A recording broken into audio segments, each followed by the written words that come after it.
Welcome to episode 53. Mark, let's talk about something really important for social fluency. Have you ever been in a conversation where someone just said, very abruptly, "No, you're wrong," or "That's a bad idea"?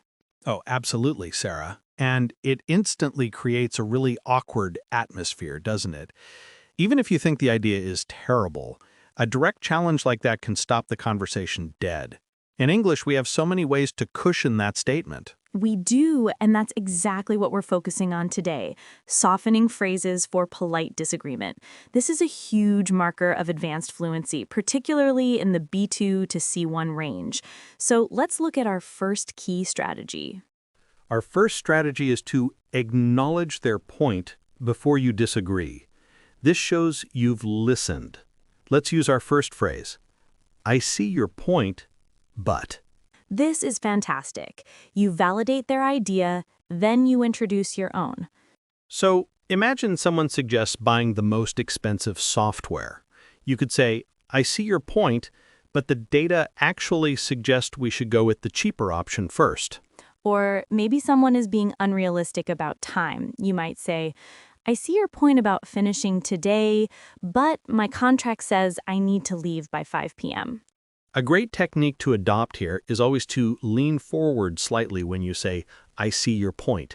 It physically shows you're engaged before you push back. Our second strategy is to use empathy. It makes your disagreement sound like a suggestion for improvement. Let's use, that's a great idea. However, I love this one for professional settings because it keeps the energy positive and collaborative. let's look at how you use that. You could say, that's a great idea. However, we might run into budget issues if we implement it that way. Another way to use it is, that's a great idea, but have we considered the extra time it will take to train the whole team?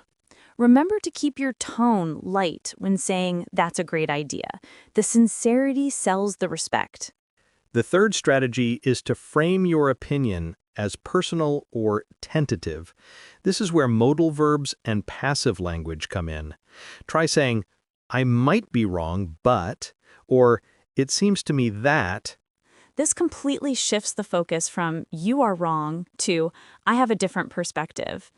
Here's a quick scenario for the first phrase. I might be wrong, but I think we discussed a different deadline for this project last week. And here's one for the second.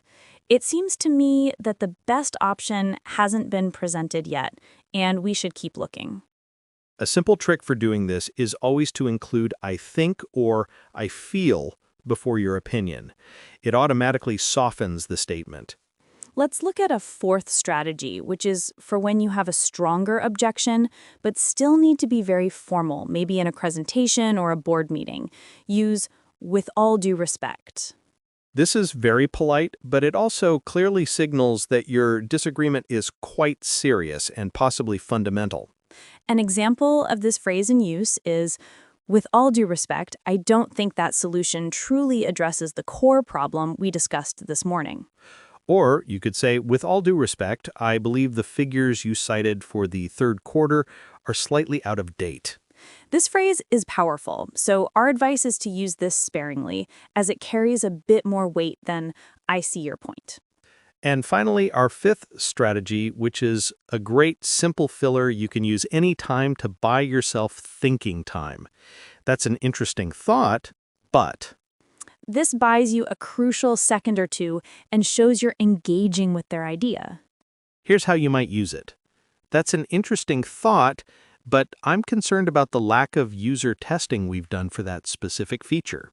Or more casually, that's an interesting thought, but I have to respectfully disagree on the fundamental point of the argument regarding the best soccer team.